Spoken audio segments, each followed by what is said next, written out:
Welcome to the world's greatest minds, where the most successful, impactful, and creative game changers on the planet deliver their hardest-hitting advice in 30 minutes or less. Every guest is specifically handpicked, there's no paid placements allowed, and every conversation is completely authentic and entirely unscripted. Big ideas, raw conversations, and real impact. This is World's Greatest Minds, and the revolution of thought starts now. Hey, everybody. Welcome back to the World's Greatest Minds. This is the podcast where we try to pull together the smartest people that we know to impart wisdom on us and you at the same time. And today we have a really cool guest. He's a member of the Driven Mastermind group. I've known Corné now for a couple of years, and he's one of the brightest guys I've ever met, one of the most humble guys to be so bright and successful as he is, all the way from the Netherlands. What time is it there right now? It's 5 p.m. now.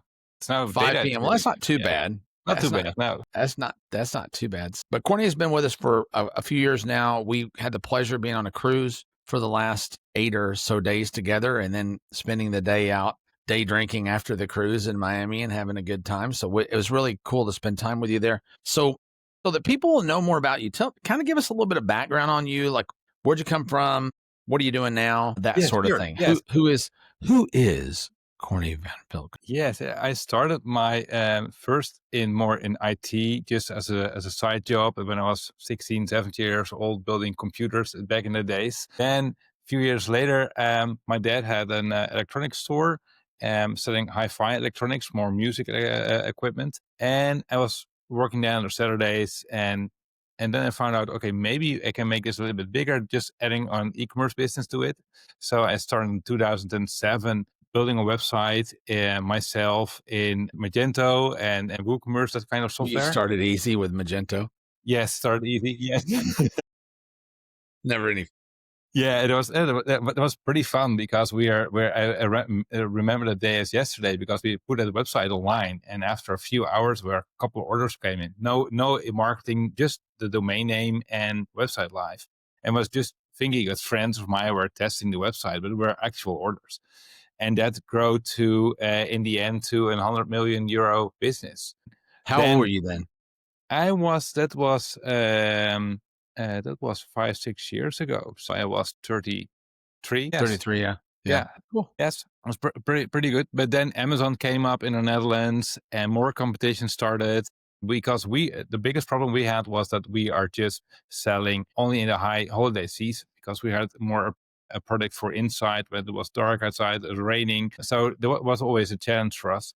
So I decided to solve a part of the business and stop with the other part. And in the meantime, I was thinking, okay, because I saw that coming, I was thinking, okay, what can I do with all the knowledge we learned? Because with e-commerce, you learn so much because you need to do so many things by yourself and with your team. I started a web development agency. Actually, it was the same team, but was developing our own website software for our own business. And then I was thinking, okay, I stop with the e-commerce part and do the agency part. That works well for 4 or 5 years. And then I was able to sell that business. And then I started and I was thinking, okay, what is the most easy and lucrative thing I can do? I learned that from Joe Polish during a traffic and conversion summit. I was thinking, okay, what is more easy and more lucrative to do and more fun? And I was thinking, okay, email marketing was always my best channel, return on investment based. So I was thinking, okay, start an email marketing agency. And that's what I'm still doing today, mostly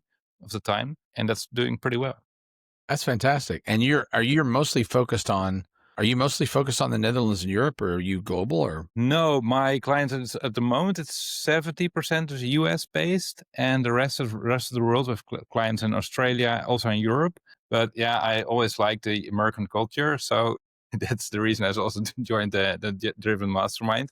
And yeah, so the Netherlands is not so big for me, but that's on purpose. It's possible to do a lot more here, but that's at the moment on purpose. Yes. How come? I'm curious. Well, you're probably taxed higher on that income, right? Yes.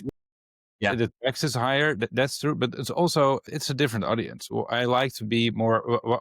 If I do a business in the Netherlands, they always say, "Oh, it's a cost." If I do email art, it's a cost. And if I do it in the US, it's an investment. And they say, okay, if in the US, it's super normal. If they say, okay, if you give me $1 and I give you 2 back, they're super happy. And in the Netherlands, they think, is that true? Every dollar's a cost. Yeah, every dollar is a cost. Yeah, so that's one of the reasons. And because email marketing it is of course also in the Netherlands super important. I have a few clients in the Netherlands that do amazing revenue on email marketing, but I need to always have a long explanation that email marketing is not that, and that you can make money from email. So yeah. And in the US, it's mostly when can we start? It's interesting about the US has all kinds of problems, but I was reading the other day that, the main reason that we lead in technology is that we just invest like 20 times more money in it than everybody else does. There's way more venture capital put into technology here than in the rest of the world combined by a lot. And that's the main reason that we burn up and waste so much money on failures, where I guess the European cultures are like, we're not going to waste that money. They're too austere and don't want to take as much risk. The risk averse. Less risk and yeah, mostly I think that's the main reason. Less risk. Yes. Yeah. Cool. Because there's a lot of money here, but they keep it on the bank. So what do you think that of all the things you've learned in both careers, in running that company, building it to $100 million, did you guys sell that company or close it? We partly sold it, and we officially closed the company where we're able to sell some assets and some IP. Yeah. So what's the biggest lesson you think that you've learned that you carry with you now on a regular basis? Every time you look at a new venture, every time you think about what you're going to do next, what's the one law that Corné follows? What's the one law that kind of, or maybe there's two or three, but if there's one, it'd be great. There's two or three that's okay that you follow that regulate, that you find is probably responsible for the bulk of your success. Yeah, good question. Yeah, I think there are a few. What I now more do is more calculated risk. That's more I look for. Okay, I can just deep dive in something, but I also make now a good planning, but better forecasting. I think that's one of the main things. And what I always do, and that's maybe my personal thing, I have always a plan B. So if I start a new project, I always think, okay, what if this doesn't work out? That's what's my second thing, and that started by my first business. When we get the competition started, I was thinking, okay, the e-commerce business is maybe not future-proof, but what is future-proof is the knowledge. So that's the reason I started an agency in the same business, and with a separate team. And that was bringing in more money in the end, bringing home than the e-commerce business. So yeah, one of my biggest takeaways is always and look ahead. That's one of the reasons I joined the driven mastermind, to have more insights from what is coming next. And you get to see what other people have screwed up, like me, right? Yes, yes.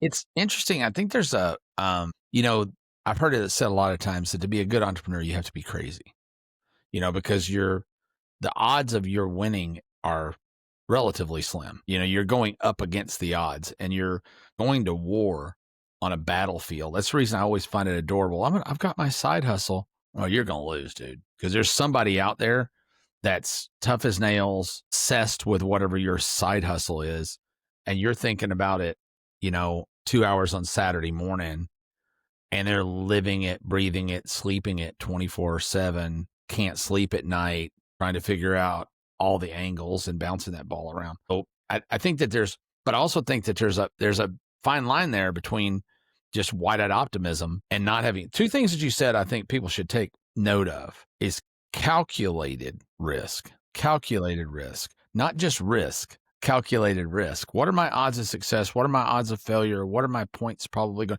Can you walk through just a little bit, and then having a trapdoor, having an escape hatch, which I do a lot of partnership deals. And I say in every partnership deal, what ruins partnership deals is not having a prenup. There should always be a prenup in every partnership deal. There should be an exit that's clearly defined so that people can get in and out of partnerships, because most people aren't doing what they were doing 5 years ago. So to think you're going to be doing the same thing 5 years from now you're doing today with a partner, probably not realistic. So can you walk us through a little bit of the logic tree, or is there one? Is there formal?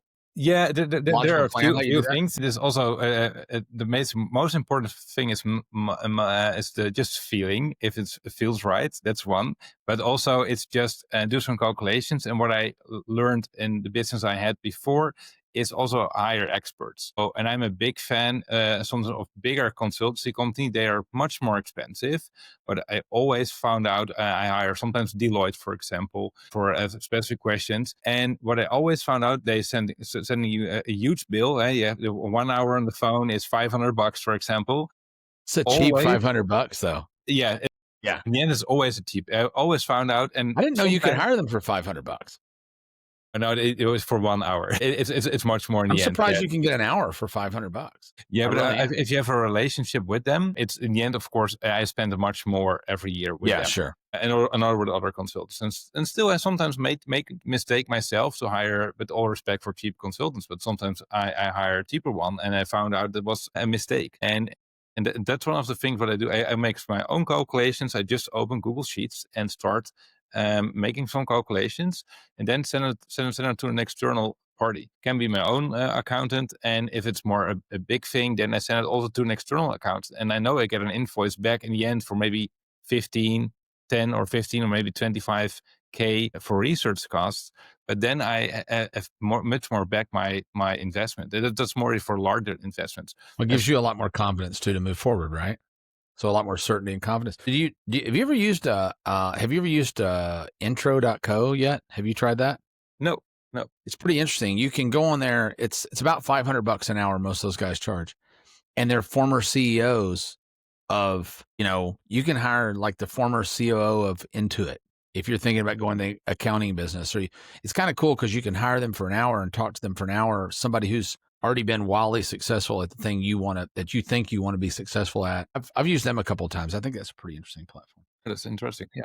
That's really cool, man. I think that's the very, very, very smart thinking. So most people aren't willing to invest in that consultancy. I think that entrepreneurs also think they're smarter than everybody else. I agree. Yeah. Mostly.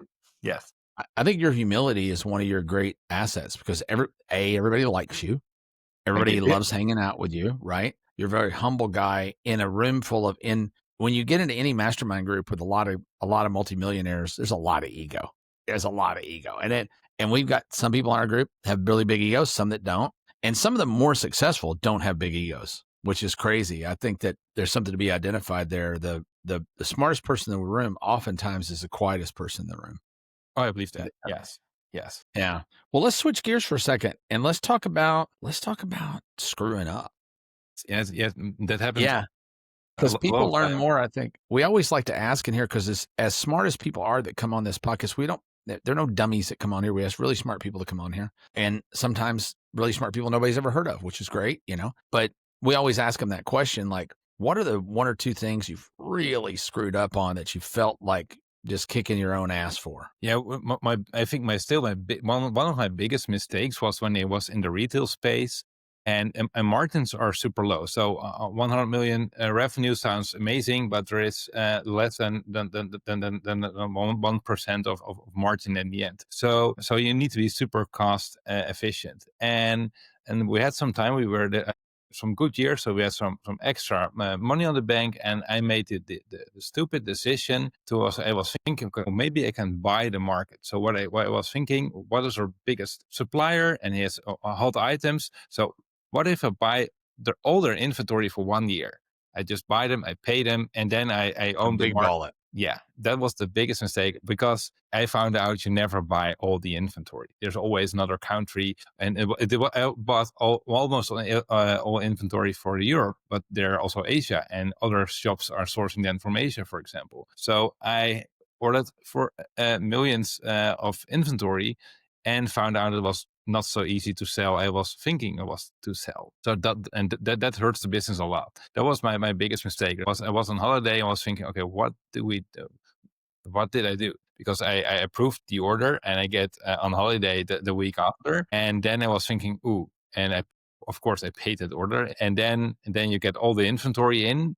And then you see your numbers. We have dashboard for everything. And then you see your numbers coming in. And, this is much worse than expected. And then you found out, okay, if you buy your inventory before your competition can buy it, there's also less demand because you're the only one showing it on the internet, for example, and in your stores. So that was one of my biggest mistakes. And it cost me a lot of money. And at the end, I just gave the inventory almost away because I was not able to sell it anymore.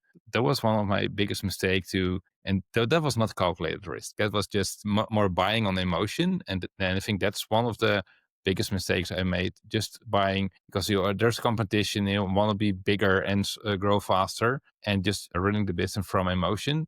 And maybe running the business just from the bank account and not from really good spreadsheets on that moment. When you also, I guess, when you get in that situation, I know I say, I guess, I know because I've been there before, right? I did we had craftstore.com in 1998, 1999.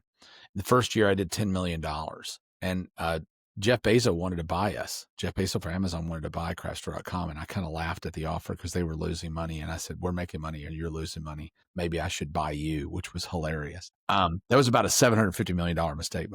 But I find that what I really hate about getting in financial pinches and making bad decisions like that is now that creates a bad decision spiral. You're beginning to make decisions out of desperation. Your whole decision-making cycle changes. Where you had a little bit of cushion in the bank, you could take, like you said, some calculated risk, but you didn't do that. You swung you wanted to hit the ball out into the parking lot, right? And the thing I think that people found, and probably what you found, is there's always funny money out there too. I call it funny money. You're using your own money and somebody else has raised you $100 million of VC money, and they can be way more loosey-goosey with that money than you can. And they're going to be, because it's not their money. They feel more loosey-goosey with it, which kind of sometimes is their benefit, oddly enough. Yeah, for sure. But yeah, well, that's anything else you can think of that you'd say, boy, I'm never going to do that again? Yeah, that's more with teams, and in the Europe it works different than in the US. So you can, so far I understand, you can almost fire someone overnight. In the Europe, Here? that's possible. Yes. Depends on where you're at. Yeah. I have people in other countries though, so I know the labor laws really do change from country to country. Yeah, and that's what we see in Europe. So and sometimes that's it's harder to yeah, of course it's always hard to create a winning team. And if you fire too slow, that was sometimes my mistake, that I think, okay, even without all the regulations, you are still able to fire something. Maybe you need to pay a little bit more. That's some things I made a lot of mistakes with, to finding the right team, finding and hiring the right people. And I also learned that you need to do a lot of education before, and that's what I now do with my agency. I do a lot of education before someone is allowed to communicate with clients, for example. And what I did in the past was, okay, just I hire one, and 1 hour later, oh, here's the client. Good luck. That's and that were expensive mistakes, because you think the face of your business. Yeah, and then you found out that customers are leaving, for example, or and that also your team is leaving because they don't know how to handle the situation. So yeah, that was I think my second biggest mistakes, and that happens a few times, and it maybe still happen in the future. That the good management of team members is super important. What do you so switching again really quickly, thanks for that. Switching again, like, what do you need? Yeah, there's a lot of smart people that listen to this podcast. There's a lot of smart people that are on this podcast, so we get to meet people, and I try to connect. I know Qasim and I both try to connect people on the program with other people on the program. What do you need right now? What do you say, man, I wish I had somebody to help me with this or that or the other thing, or I wish I had some advice on that? I'm at the moment working on a new business model, more in the media space, more newsletter business space. And sometimes I think, okay, maybe I need a good business partner.